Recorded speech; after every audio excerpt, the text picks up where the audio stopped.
ఓం నమో వెంకటేశాయ. 7 శనివారాల వ్రతము మేము ఆచరించడం జరుగుతుంది. ఇది రెండవ వారం అన్నమాట. మా వదిన నేను కలిసి ఆచరిస్తున్నాము. ఎంతోమందికి ఈ వ్రతం చేసుకొని ఎంతోమంది జీవితంలో చాలా ఉన్నత స్థాయికి ఎదిగిరంట. వాళ్ళ జీవితంలో నెరవేరని ఏదైనా కోరికలు ఉన్నా కూడా నెరవేరినాయి అంట. అంత పరమ పవిత్రమైనటువంటి 7 శనివారాల వ్రతాన్ని మేమైతే చాలా రోజుల నుంచి అనుకుంటున్నాం. ఇంకా ఇప్పుడైతే మేము స్టార్ట్ చేయడం జరిగిందనమాట. ఇంకో నేనైతే పసుపు గణపతిని చేస్తున్నాను. ఫస్ట్ మేము పొద్దున్నే 4 గంటలకే మేము నిద్ర లేచి అప్పుడే ఇంకా స్నానము అది చేసుకొని వంట అది ఇది అంటే దేవుడికి ప్రసాదాలు అవి అన్నీ రెడీ చేసుకొని ఇట్లా ఒక్కొక్కటిగా మేము రెడీ చేసుకుంటున్నాం అనమాట. ఇప్పుడైతే నేను పసుపు గణపతిని చేస్తున్నాను. మనం ఏ పూజ చేసినా కూడా పసుపు గణపతి అనేది ఖచ్చితంగా చేయాలి. గణపతిని ఫస్ట్ ఆరాధించిన తర్వాతనే మనం ఎలాంటి పనులు చేసినా కూడా గణపతిని ఆరాధించి కనుక మొదలు పెడితే కనుక ఆ పనులన్నీ నిర్విఘ్నంగా జరుగుతాయంట. సో నేను ఇంకా పసుపు గణపతిని అయితే ఇట్లా చేసుకుంటున్నాను. చాలా భక్తి శ్రద్ధలతో శ్రద్ధలతో చేసుకున్నదే ఇంపార్టెంట్, కానీ మనం ఎంత ఖర్చు పెట్టి ఆడంబరంగా చేసుకున్నాం అన్నది ఇంపార్టెంట్ కాదు. ఎందుకంటే వెంకటేశ్వర స్వామి అనుగ్రహం ఉంటేనే అది కూడా వ్రతం చేసుకునే అదృష్టం కలుగుతుందంట. నేను చాలా అదృష్టంగా ఫీల్ అవుతున్నాను. ఎందుకంటే వెంకటేశ్వర స్వామి వారిది పరమ పవిత్రమైనటువంటి 7 శనివారాల వ్రతాన్ని స్వయంగా శ్రీ వెంకటేశ్వర స్వామియే తన భక్తులను ఈ వ్రతం చేసుకొని మీ జీవితాల్లో ఉన్న సమస్తమైన దోషాలు పరిహారార్థమై మీరు మీ జీవితంలో ఉన్నత స్థాయికి ఎదగాలని చెప్పేసి వెంకటేశ్వర స్వామి స్వయంగా ఉపదేశించిన వ్రతం అంట ఇది. సో నేనైతే ఇట్లా గణపతిని చేసుకొని తమలపాకు పైన ఆకుపైన పెట్టుకున్నాను. మా వదిన ఇంకా దీపారాధనని స్టార్ట్ చేస్తుంది. దేవుడి దగ్గర ఉన్న నిర్మాల్యం అంతా తీసేసి మంచిగా ఇట్లా పూజ అది ఫస్ట్ మన ఇంటి దేవుడికి పూజ చేసుకున్న తర్వాత మనము వెంకటేశ్వర స్వామికి మనం వ్రతం అనేది ఆచరించాలి. అది ఎందుకంటే మనం రోజు దేవుడికి ఎలా అయితే దీపారాధన చేస్తామో అది తర్వాతనే మనము ఏ రోజైనా సరే ప్రత్యేకమైన పూజ అనేది తర్వాత వేయాలంట. సో మేమైతే అట్లా ఆచరించడం అయితే జరుగుతుంది. మా వదిన ఇప్పుడు దీపారాధన చేస్తుంది. నేను ఇక్కడ సైడు వేరే పనులు చేస్తున్నాను. యాక్చువల్లీ పొద్దున్నే లేచి అది చలికాలంలో చేయాలంటే కొంచెం ఇబ్బందికరంగానే ఉంది. అఫ్కోర్స్ నాకు సర్ది కూడా ఫుల్ అయిందనమాట. ఈ చలికాలం కాబట్టి. కానీ నేనేం పట్టుకొని అసలు వేరే టైంలో అయితే అసలు తొందరగా లేవకపోయేదని, కానీ వెంకటేశ్వర స్వామి అనేసరికి నాకు చాలా ఇష్టమైన దేవుడల్లో వెంకటేశ్వర స్వామి తను కలియుగ దైవమైనమాట. నేను ఎప్పుడో 10 సంవత్సరాల ముందు నేను వెళ్ళిన అనమాట. ఇంతవరకు మళ్ళీ తిరుపతికి వెళ్ళలేదు. ఆ వెంకటేశ్వర స్వామి అనుగ్రహించి నన్ను తిరుపతికి పిలిపించుకుంటాడో లేదో అయితే నాకైతే తెలియదు, కానీ నేనైతే చాలా ఎదురు చూస్తున్నా. నన్ను స్వామివారి దర్శనం నాకు కలుగుతుంది, ఎప్పుడు కలుగుతుందా అని చెప్పేసి ఫస్ట్ మనం నేలపైన ముగ్గేసుకొని దానిపైన మంచి పీటను పెట్టి పీట పైన కూడా మంచి పసుపుతో మంచిగా రుద్ది దానిపైన ఇట్లా ముగ్గేసుకొని పీట అనేది ప్రతిష్ఠించుకోవాలి. ఆ తర్వాత భగవంతుడికి ఇట్లా మంచిగా వాటర్తో మంచి పటాలను మంచిగా తుడిచిన తర్వాత క్లీన్ చేసుకొని ఆ తర్వాత ఇట్లా గంధం కుంకుమలతో బొట్లు పెట్టుకోవాలన్నమాట. ఆ తర్వాత దీనిపైన మనం పీట అయితే పెట్టుకున్నాం కదా, దాని మీద ఆరెంజ్ కలర్లో వస్త్రం అనేది వేయాలి. వేసిన తర్వాత మనం ఏ పూజలు చేసినా కానీ ఆసనం ఆసనం అనేది ఖచ్చితంగా భగవంతుడికి సమర్పించాలి కాబట్టి ఆసనం అయితే వేయడం అయితే జరిగింది. తర్వాత బియ్యం జల్లుకోవాలి. ఎందుకంటే బియ్యము మన హిందూ ధర్మంలోనే ఉంది కదా, భగవంతుడికి ఎలాంటి పూజాది క్రతువులు చేసినా కూడా దేవుడిని మనము ప్రాణప్రతిష్ఠ చేస్తున్నాం కాబట్టి భగవంతుడిని ఆవాహన చేసుకునేటప్పుడు ఖచ్చితంగా ఆసనం అయితే వీటిలో మనం సమర్పించుకోవాలంట. మన శక్తి కొలది ఇవి పీట లేకున్నా కింద అయినా సరే కానీ కొంచెం వస్త్రం ఏదైనా వేసి భగవంతుడిని పెట్టుకోవాలంట. అట్లా పెట్టుకుంటే భగవంతుడు మనకున్న దాంట్లోనే మనము తోచిందంతల్నే చేసుకోవాలన్నమాట. వెంకటేశ్వర స్వామి ఇంత కావాలి అంత కావాలని ఎప్పుడు ఎవరిని అడగడు. అంతేకాదు మనకు ఏమి లేకున్నా ఒక కథలో అయితే నేను చదివినబ్బా లాస్ట్ సారి ఏంటంటే మన దగ్గర ఏం లేకపోయినా ఓన్లీ పటం ఒకటి పెట్టుకొని మంచిగా నవగ్రహాలను పంచభూతాలను వీటందరినీ తలుసుకొని మంచిగా గణపతిని ఒకసారి మొక్కుకొని మనస్ఫూర్తిగా వెంకటేశ్వర స్వామి వారి 5 కథలు చదువుకున్నా కూడా ఆ సంపూర్ణ ఫలం అనేది 7 శనివార వ్రతం యొక్క సంపూర్ణ వ్రతం ఫలితం అనేది ఖచ్చితంగా దక్కుతుందంట. అందుకని చెప్పేసి మనకు తోచినంతలో ఏదో ఒకటి చేసుకుంటూ ఉంటారనమాట. ఇంకా మేమైతే ఇట్లా చేసుకుంటున్నాము. ఇంకా మా ఇంట్లో వెంకటేశ్వర స్వామి ప్రతిమ లేదు, కానీ విష్ణు భగవానుడి ప్రతిమ అయితే ఉంది. దానికి మంచిగా గంధము కుంకుమ తోటి మంచిగా ఇట్లా అలంకరించడం జరిగింది. భగవంతుడి దగ్గర అట్లా పెడుతున్నాము. ఆ తర్వాత విఘ్నేశ్వరుడికి అసలు పసుపు గణపతిని ఎందుకు చేస్తారంటే అమ్మవారు పార్వతీదేవి తను ప్రాణాన్ని మట్టితో చేసింది కాబట్టి విఘ్నేశ్వరుణ్ణి అంటే విఘ్నేశ్వరుడు పసుపుతో చేసిన ఎంత ఫలితం దక్కుతుందో మాటలో చెప్పలేము. ఎందుకంటే మా పార్వతీదేవి స్వయంగా తనను గౌరీమాతగా కూడా అంటారు. కానీ మనకు పసుపు గణపతిని చేస్తేనే చాలా సర్వశ్రేష్టం అంట. ఇప్పుడు అయితే మేము ఆల్రెడీ ముడుపు కట్టి పెట్టుకున్నాము. అయితే మళ్ళీ మా వదిన మళ్ళీ ఏమైనా కట్టదామా అని అడిగింది. అంటే నేను వద్దులే అని చెప్పేసి మళ్ళీ కట్టడం జరిగిందనమాట. మేము ఎప్పుడైనా సరే పూజ చేసినప్పుడు ఖచ్చితంగా మేము పెద్దగా ఏం చేయకపోయినా కానీ ఉన్నంతలో ఖచ్చితంగా చేసుకోవాలని నేనైతే నమ్ముతాను. మనము ఎంత రాచమర్యాదలు చేసినా కానీ భగవంతుడికి మనం మనస్ఫూర్తిగా కోరుకొని భగవంతుడిని మనస్ఫూర్తిగా ఆవాహనం చేసుకొని మనస్ఫూర్తిగా ఒక్కసారి నామస్మరణ చేసినా కూడా భగవంతుడు ఎంతో పులకించిపోతాడంట. అది కూడా కాదు, ఇది కలియుగం కాబట్టి కలియుగంలో వెంకటేశ్వర స్వామి ప్రత్యక్ష దైవం కాబట్టి ఆ వెంకటేశ్వర స్వామికి ఎంత చేసుకున్నా తక్కువే. ఫస్ట్ ఇట్లా కొంచెము ఇట్లా పిండి తీసుకోవాలి. మేము బియ్యం పిండి తీసుకున్నాము. బియ్యం పిండి తీసుకొని ప్రమిదల కోసం అనమాట, 7 ప్రమిదలు చేయడం కోసం అని చెప్పేసి పిండి అయితే తీసుకున్నాము. అందులో కొంచెం తేనె కలపడం, తేనె, అరటిపండు, మళ్ళీ పాలు, కొన్ని వాటర్, అంటే మొత్తం 5 కలిపి దీపాలు అనేవి చేస్తున్నాం అనమాట. స్వామివారికి పిండి దీపాలంటే చాలా ఇష్టమంట. స్వామివారికే కాదు, అమ్మవారికైనా కానీ ఏ దేవుడికైనా కానీ పిండి దీపాలు అనేది సర్వశ్రేయస్కరం అంట. సో మనకు తోచినంతలో ఖచ్చితంగా భగవంతుడికి పిండి దీపాలు కూడా పెట్టాలంట. సో అందుకని చెప్పేసి మేము కూడా పెడుతున్నాము. ఇది మాకు రెండోసారి. మేము ఇంతకుముందు ఎప్పుడు చేయలేదు వెంకటేశ్వర స్వామి వారి శనివారాల వ్రతము. కానీ ఫస్ట్ సారి చేసినప్పుడైతే మాకు చాలా భయం వేసింది. అంటే ఏమైనా లోటుపాట్లు చేస్తామేమో అది ఇదని. కానీ ఆ వెంకటేశ్వర స్వామి వారి 5 కథలు చదివిన తర్వాత నాకైతే చాలా నమ్మకం కుదిరింది. ఎందుకంటే మనం ఎక్కడ తప్పు చేస్తున్నామో, అంటే మనం ఇంట్లో చేసినప్పుడు ఏమైనా తప్పుగా పొరపాటున ఏమన్నా లోట్లు చేస్తామేమో అని చెప్పేసి అనుకుంటాం కదా. స్వామివారికి అట్లాంటివి ఏమీ తీసుకోవడంట. మనం భక్తి శ్రద్ధలు ఎంత పెట్టిందే తీసుకుంటాడని చెప్పి విన్న తర్వాత నాకైతే చాలా నమ్మకం అయితే గట్టిగా కుదిరింది. చూద్దాం. నాకైతే కొన్ని కోరికలు ఉన్నాయి. ఆ భగవంతుడు 7 శనివారాలు కంప్లీట్ అయ్యేసరికి నాకు తీరుస్తాడో అని నేనైతే ఎదురు చూస్తున్నాను. గట్టి నమ్మకంతోనే ఉన్నాను. మీరు కూడా ఈ వ్రతాన్ని చేయండి. ఆ భగవంతుడి పరిపూర్ణ అనుగ్రహాన్ని పొందాలని చెప్పేసి నేను కూడా కోరుకుంటున్నాను. ఇప్పుడైతే మేము అందులో కొంచెం పిండి తీసుకొని చలివిడి ముద్ద లాంటిది చేయడం జరిగింది. స్వామివారికి చాలా ఇష్టమంట చలివిడి ముద్ద. అందుకని అది చేసి పక్కన పెట్టుకుంది. తర్వాత ఇది మంచిగా వాటర్ వేసుకొని కొంచెం పాలు ఎక్కువ వేసుకొని వదిన పిండి మంచిగా అట్లా, అంటే దీపాలకు ఎంత అయితే క్వాంటిటీలో ఉండాలో దాన్ని అట్లా తయారు చేసుకుంటుంది అనమాట. పిండిని అయితే బాగా పిసకడం జరుగుతుంది. కానీ మనము ఏదైనా చేసినప్పుడు ఇల్లంతా శుభ్రం ఉండాలి, ఇంట్లో అందరూ కూడా శుభ్రంగా ఉండాలి అంటారు కదా. దాని వెనకాల అంతరార్థం ఏంటంటే మన శరీరము, మన ఆత్మ,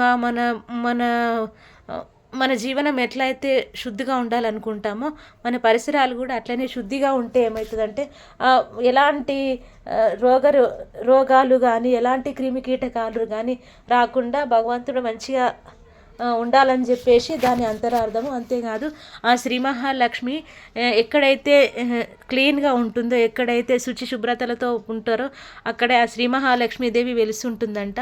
సో మనం ఎప్పుడైనా సరే అందుకనే మన ఇంట్లో ఏదైనా పండగలు వచ్చినా ఏమొచ్చినా కానీ ఇల్లంతా శుభ్రంగా చేసుకొని ఆ భగవంతుడిని ఆరాధించడం అయితే జరుగుతుంది. ఎస్పెషల్లీ సత్యనారాయణ స్వామి వ్రతం అంటే చాలు అందరూ చాలా నియమనిష్టలతో చేస్తుంటారు. అంతేకాదు మన తెలంగాణలో ఎక్కువగా చేసేది బోనాల పండుగ.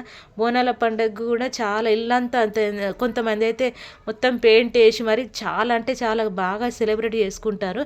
అట్లాగే ఏ దేవుడు యొక్క పరమ పవిత్రమైన రోజైనా కూడా మనం ఇల్లంతా శుభ్రం చేసుకొని ఒక కలకలలాడే వాతావరణాన్ని తీసుకొచ్చి పూలు మళ్ళా తోరణాలతో అలంకరించుకుంటాం. అవన్నీ చేసుకోవడం వల్ల మన ఇల్లు కూడా చాలా కలకలలాడుతూ దేదీప్యమానంగా వెలుగుతుంది. ఏ ఇంట్లో అయితే ఇట్లాంటి పూజాది క్రతువులు రెగ్యులర్గా జరుగుతుంటాయో, ఏ ఇంట్లో అయితే సదాచారం పాటిస్తారో, ఏ ఇంట్లో అయితే భగవంతుడి నామస్మరణ అర్చన పూజాది క్రతువులు ఎక్కువగా జరుగుతుంటాయో ఆ ఇంట్లో ఆ సమస్తమైన దేవతలు ఇంట్లో తిష్ట వేసుకొని కూర్చుంటారంట.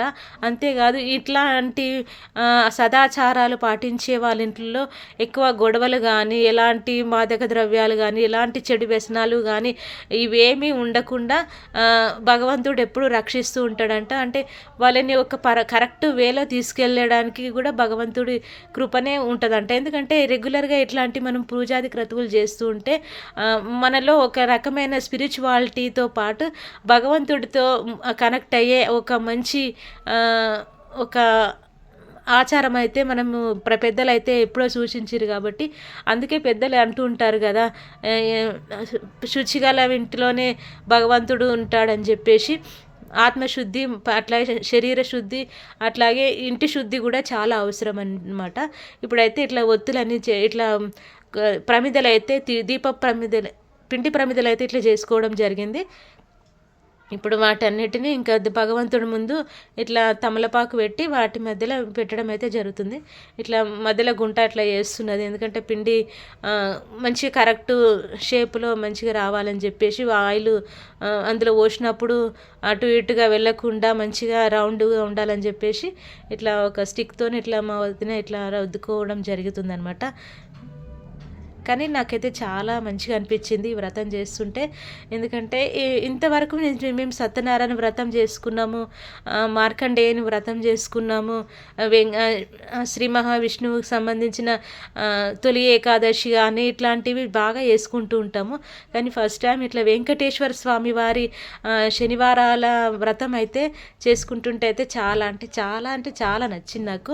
ఆ భగవంతుడి కృప ఉంటేనే మనం ఇట్లాంటి వ్రతాలు అనేవి చేసుకుంటామంట. అంతేకాదు ఇలాంటి వీడియోస్ కూడా భగవంతుడి మీద ఇష్టం ఉన్న వాళ్ళు మాత్రమే చూస్తారంట. భగవంతుడు కూడా వాళ్ళకే కనిపించేలా చేస్తారంట. సో నేను కూడా ఎక్కడో చదవడం జరిగింది. ఇప్పుడు నేను వెంకటేశ్వర నామాలను ఇట్లా ఒక్కొక్క దీపం ప్రమిదకు ఇట్లా పెట్టడం జరుగుతుంది. నాకైతే వెంకటేశ్వర స్వామిని ఇట్లా ఇవన్నీ తయారు చేస్తుంటే అయితే నాకు తిరుపతిలో ఉన్నట్టు, ఆ తిరుపతి వెంకటేశ్వర స్వామిని దర్శించుకుంటున్నట్టు, ఆ వెంకటేశ్వర స్వామిని కల్లారా చూస్తున్నట్టు, ఆ వెంకటేశ్వర స్వామికి నేను తిరుపతిలో పూజ చేస్తున్నంత ఫీలింగ్ అయితే నాకైతే వచ్చింది. నాకైతే చాలా మంచి ప్రశాంతతతో కూడినటువంటి మంచి ఒక మధురానుభూతి అయితే ఇచ్చింది వెంకటేశ్వర స్వామి వారి వ్రతం చేస్తూ ఉంటే.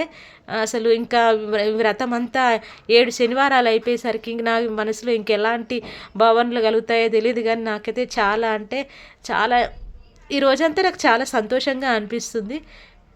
కోర్స్ నాకు చాలా ప్రాబ్లమ్స్ ఉన్నాయి, కానీ ఆ వెంకటేశ్వర స్వామి అనుకుంటే ఏదైనా ఒక కంటి చూపుతోనే భూమండలాన్ని సృష్టించినటువంటి ఆ శ్రీమన్నారాయణుడు మన కష్టాలు తను అనుకుంటే ఎంతసేపట్లో తీర్చగలుగుతారు. అదే నేను అట్లానే విశ్వసించాలి. కానీ తన అనుగ్రహం కలగాలంటే మనం ఎంతో ప్రయత్నం చేస్తేనే కానీ కలగదు. ఎందుకంటే కోట్ల మంది తన భక్తులున్న మనతోని ఈ వ్రతం చేయించుకోవాలనే ఆలోచన మన మనసులో పుట్టించింది కూడా తనే. తన వ్రతాన్ని ఆచరించమని మనకు ఇచ్ఛాశక్తి, జ్ఞానశక్తి, క్రియాశక్తికి రూపకాన్ని కూడా ప్రదర్శించేది కూడా వెంకటేశ్వర స్వామి అనుగ్రహమే అనుకుంటున్నాను నేనైతే. ఎందుకంటే తన అనుగ్రహం లేకుండా అసలు మనకు మనుషులకి ఈ భగవంతుడి మీద ఇంట్రెస్ట్ ఉండదంట, భగవంతుడి పూజల మీద ఇంట్రెస్ట్ ఉండదంట. అంటే చాలామంది అవహేళన చేస్తారంట, ఈ పూజలు ఎందుకు, అవి పూజలు ఎందుకు, అది అని. సో అట్లాంటి వాళ్ళకు మనము చాలా అదృష్టం అని భావించాలి. మనం ఎప్పుడు కానీ భగవంతుడి సంబంధించిన ఎలాంటి పూజ చేయమని మనల్ని ఎవరైనా అడిగినప్పుడు, భగవంతుడికి సంబంధించిన ప్రసాదం తీసుకోమన్నప్పుడు, భగవంతుడికి సంబంధించిన ఏదైనా సరే ఒకటి మన దగ్గరికి వస్తుందంటే ఆ దేవుడి ప్రేమ, కరుణ, కటాక్షాలు మన మీద ఉంటేనే మన దాకా వస్తున్నాయని చెప్పేసి మనం భావించాలంట. నేను పెద్దగా నాకేం తెలియదు, కానీ నాకు తెలిసినంతలో కొంతవరకు నాకు అనుభూతి అనిపించింది, నేను ఇట్లా మీకు షేర్ చేసుకుంటున్నాను. ఇట్లా తులసి మాలను కూడా సమర్పించుకున్నాము. మాకు సిటీ చాలా దూరంలో ఉంటుంది, మాకు దగ్గరలో దొరకదని చెప్పేసి ఒకరోజు ముందుగానే తులసి మాలను మేము మార్కెట్లో కొనుక్కరావడం జరిగిందనమాట. తులసిదేవి అసలు వెంకటేశ్వర స్వామికి అంటే శ్రీ మహావిష్ణువుకి తులసికి చాలా ప్రత్యేకమైన అవినాభావ సంబంధం ఉంది. ఆ తులసి మాతని లేకుండా భగవంతుడిని అసలు మనం పూజించలేమంట. మనము ఏం పెట్టినా పెట్టకపోయినా శ్రీమన్నారాయణుడికి ఒక తులసి పత్రం సమర్పించినా కూడా స్వామివారు ఎంతో ప్రీతి చెంది మన కోరిన కోరికలన్నీ నెరవేర్చారంట. అట్లాంటి మహామన్మాన్వితమైన తులసి గురించి కూడా తొందరలో ఒక మంచి వీడియో చేస్తాను. అఫ్కోర్స్ నేను దీని గురించి ఒక పురాణంలో చదివినాను, మాఘ పురాణంలో ఏమో చదివినాను అనుకుంటా. అంటే విష్ణు చిత్తుల వారనే ఒక బ్రాహ్మణుడికి తులసి మాతకు సంబంధించింది. చాలా మంచి కథ. దాని గురించి కూడా ఒకరోజు మీకు తప్పకుండా నేను షేర్ చేస్తాను.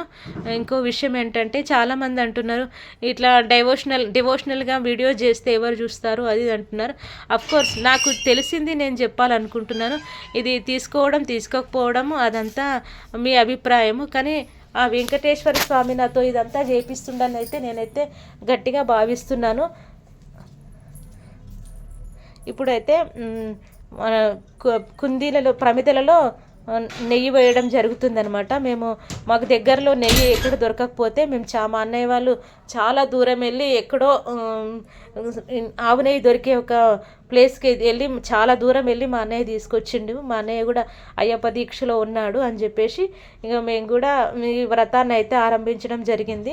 ఏంటంటే మన ఇంట్లో ఎవరైనా ఏదైనా దీక్షలో ఉన్నప్పుడు ఆ ఇంట్లో వాళ్ళు కూడా ఆ భగవంతుడికి సంబంధించిన ఏదో ఒక పూజాది క్రతువులు చేస్తూ ఉంటేనంట ఆ ఇల్లంతా పరమ పావనం అవుతుందంట. ఆ ఇంట్లో వాళ్ళు కూడా ఆ భగవంతుడి అనుగ్రహంతోనే పరిపూర్ణమైన ఆ ఇంటిల్లిపాదికి కూడా భగవంతుడి అనుగ్రహం పరిపూర్ణంగా కలుగుతుందంట. అందుకని చెప్పేసి మా అన్నయ్య స్వామి అయ్యప్ప దీక్షలో ఉన్నాడు. సో మేము కూడా ఆ దీక్షకు పాటిస్తూనే వెంకటేశ్వర స్వామి సంబంధించి ఈ వ్రతాన్ని మేము చేస్తున్నాం. ఇదంతా అయ్యప్ప స్వామి, ఆ వెంకటేశ్వర స్వామి వారి దయతోనే మేము ఇది చేస్తున్నామని నేనైతే భావిస్తున్నాను. ఇప్పుడైతే దీపాలు అనేది వెలిగించడం జరుగుతుంది. ఇట్లా అన్ని ప్రమిదలలో అన్ని ఇట్లా ఒత్తులు వేసుకొని అన్నిట్లో నెయ్యి పోసుకొని ప్రమిదలలో ఇట్లా దీపాలు కూడా అన్ని 7 దీపాలు ఇప్పుడు పిండి దీపాలు చేసుకున్నాం కదా, వాటిని కూడా ఇట్లా పెట్టడం జరుగుతుంది. దేవుడికి ఎంతో ఇష్టమైనటువంటి పిండి దీపాలు అనమాట. ఆ వెంకటేశ్వర స్వామికి మనం ఏమి ఇచ్చినా ఇవ్వకపోయినా కానీ మనస్ఫూర్తిగా స్వామి నన్ను కరుణించు అని మనస్ఫూర్తిగా కోరుకుంటేనంట ఖచ్చితంగా తను అనుగ్రహిస్తాడంట. సో నేనైతే నాకు తోచినంత వరకు, నాకు తెలిసినంత వరకు మీకు అందరికీ ఈ విషయాన్ని నేను షేర్ చేసుకుంటున్నాను. అంతేకాదు నేను అన్నమయ్య సంకీర్తనలో ఉందన్నమాట. ఆ శ్రీమన్నారాయణుడు కంటి చూపుతోనే ఇట్లా ప్రపంచాన్నంతా సృష్టించిన వ్యక్తి. కనీసం మనం ఇంత పెద్ద భూమండలం సమస్తమైన ఈ చరాచర సృష్టిలో మనం ఒక చిన్న రేణువులు లాంటి వాళ్ళము. అంత రేణువుల్ని కూడా భగవంతుడు ఎంతటి మహాకాయం ఉన్న దేవుడైనా కానీ సూక్ష్మంలో కూడా తను మోక్షం ఇచ్చే గొప్ప మనసున్న వ్యక్తి మన వెంకటేశ్వర స్వామి. సో ఆ కలియుగ దైవం అన్నటువంటి శ్రీ వెంకటేశ్వర స్వామి వారి అనుగ్రహం నా మీద ఉందని నా వీడియో చూస్తున్న ప్రతి ఒక్కరి మీద కూడా ఉండాలని చెప్పేసి నేనైతే మనస్ఫూర్తిగా కోరుకోవడం అయితే జరుగుతుంది. ఇట్లా దీపారాధన అనేది చేస్తున్నాం అనమాట. ఫస్ట్ మనము డైరెక్ట్గా ఎప్పుడే కానీ అగరబత్తి అది అగ్గిపెట్టెతో దీపాన్ని వెలిగించొద్దంట డైరెక్ట్గా. ఇట్లా ఒక దాంట్లో వేసి కొంచెం నూనె పోసి దాని ద్వారా ఇట్లా దీపాలు వెలిగించాలంట. లేకపోతే అగరబత్తీలు వెలిగించి దాని ద్వారా అగరబత్తీల ద్వారా దీపాలు అనేది వెలిగించాలంట. మన ఇంట్లో దీపారాధన అయితే రోజు చేసుకోవాలంట. ఎందుకంటే దీపం ఉన్న ఇంట్లో ఆ సమస్తమైన దేవీ దేవతలందరూ కొలువై ఉంటారంట. ఏ ఇంట్లో అయితే దీపారాధన రోజు జరుగుతూ ఉంటుందో ఆ ఇంట్లోనంట ఎలాంటి కరువు కాటకాలు, ఎలాంటి అపమృత్యు దోషాలు, ఎలాంటి ఇతి బాధలు కానీ ఉండవంట. ఎందుకంటే భగవంతుడు ఏ ఇంట్లో అయితే దీపారాధన చేస్తుంటారో ఆ ఇంట్లోకి ఆ దేవీ దేవతలందరూ కొలువై ఉంటారు కాబట్టి ఆ ఇంటిల్లి పాదిని భగవంతుడు ఎల్లవేళలా రక్షిస్తూ ఉంటాడు. అందుకని చెప్పేసి మన పెద్దలు రోజు దీపారాధన చేయాలని రోజు దేవుడికి దీప నైవేద్యాలతో పూజాది క్రతువులు చేయాలని చెప్పేసి మన వేదాలు కూడా ఘోషిస్తున్నాయి. మనము నిత్య జీవితంలో చాలా రకాలుగా అందరికీ అన్ని రకాల పనులు ఉంటాయి. కానీ కనీసం ఒక 5 నిమిషాలైనా భగవంతుడికి కేటాయించి మన రోజును అనేది ప్రారంభిస్తే కనుక మన జీవితాల్లో సర్వమైన శుభాలు కలుగుతాయని చెప్పేసి ఆ శ్రీమన్నారాయణుడే చెప్పాడు. అంతేకాదు భగవద్గీతలో శ్రీకృష్ణ పరమాత్మ కూడా వెల్లడించింది అదే. మీరు ఎలాంటి కర్మలైనా చెయ్యండి, ఏమైనా చెయ్యండి, కానీ మీరు ఒక్కసారైనా నన్ను తలుచుకొని మీ రోజు ప్రారంభించినట్టయితే మీ జీవితంలో ఉన్న ఎలాంటి దోషాలనైనా ఎలాంటి పాపాలనైనా నేను తీసివేస్తానని చెప్పేసి ఆ శ్రీమన్నారాయణుడే చెప్పడం జరిగింది. కాబట్టి అట్లాంటిది మనం చేసే రోజు నిత్య క్రతువుల్లో నిత్య కార్యాలలో ఏదైనా మనకు తెలిసి కానీ తెలియక కానీ చాలా రకాల తప్పులు చేస్తూ ఉంటాం, చాలా రకాల దోషాలు చేస్తుంటాం. మనకు తెలియకుండే కొంతమందిని కూడా మనము బాధ పెట్టిన వాళ్ళం కూడా అవుతుంటాం. అలాంటి దోషాలన్నీ తెలిసి కానీ తెలియక కానీ మనం ఎలాంటి తప్పులు చేసినా కానీ ఒక్కసారి శ్రీమన్నారాయణ నా తప్పులను క్షమించు స్వామి అని మనస్ఫూర్తిగా మనం కోరుకుంటేనంట ఆ వెంకటేశ్వర స్వామి ఖచ్చితంగా అనుగ్రహిస్తాడంట. మన తప్పులనన్నీ మన దీపం ఎలాగైతే వెలిగి ఒత్తైతే ఎట్లా నూనె ఒత్తి ఎట్లయితే కాలిపోతుందో మొత్తం కొండెక్కిపోతుందో అట్లా మన జీవితాల్లో ఉన్న సమస్తమైన బాధలు, ఈతి బాధలు, సమస్తమైన నరక బాధలు, జన్మజన్మల పాపాలు ఇలాంటివన్నీ కూడా ఈ దీపం అలా అయితే ఎట్లా వెలిగి ఆరిపోతుందో అట్లా మన ఆ వేడిలో మన కష్టాలన్నీ తీసేస్తాడంట ఆ శ్రీ వెంకటేశ్వర స్వామి. ఇదండి వెంకటేశ్వర స్వామి వారి యొక్క 7 శనివారాల వ్రతం మేము ఇట్లా చేసుకున్నాము. మాకైతే చాలా నచ్చింది. మాకైతే ఇంకా చేయాలన్న భావన అయితే ఇంకా కలుగుతుంది. కానీ ఆ వెంకటేశ్వర స్వామి వారి నాకు 2వ వారంకే ఎంత మంచిగా అనిపించిందంటే నేను 7 వారాలు చేసుకుంటే ఇంకెంత మంచిగా అనిపిస్తుందో మీకు ప్రతి వారము ఇట్లానే వీడియో చేసి ఖచ్చితంగా మీకు నేను షేర్ చేసుకుంటానని చెప్పేసి అయితే మనస్ఫూర్తిగా కోరుకుంటున్నాను. నా వీడియో ఇంతవరకు చూసిన ప్రతి ఒక్కరికి కూడా ప్రత్యేకమైన కృతజ్ఞతలు తెలియజేసుకుంటున్నాను. అంతేకాదు ఆ వెంకటేశ్వర స్వామి వారి పరిపూర్ణ అనుగ్రహం మీ అందరి మీద ఉండాలని చెప్పేసి నేను కూడా మనస్ఫూర్తిగా కోరుకుంటున్నాను. మీ ఇంట్లో కూడా మీకు తోచినంతలో మీరు కూడా భగవంతుణ్ణి మీ కోరుకోవాలని చెప్పేసి నేనైతే అనుకుంటున్నాను. Thank you so much for everyone. నా వీడియో ఇంతవరకు చూసి ఆదరించినందుకు. నా వీడియో కనుక నచ్చినట్టయితే లైక్ చేయండి, షేర్ చేయండి, సబ్స్క్రైబ్ చేయండి అని హైప్ ఇవ్వడం మాత్రం మర్చిపోకండి. ఓం నమో వెంకటేశాయ. అందరికీ శ్రీ వెంకటేశ్వర స్వామి వారి అనుగ్రహంతో మంచి జరగాలని చెప్పేసి మనస్ఫూర్తిగా కోరుకుంటూ ఓం శాంతి శాంతి శాంతి. స్వామివారి అనుగ్రహం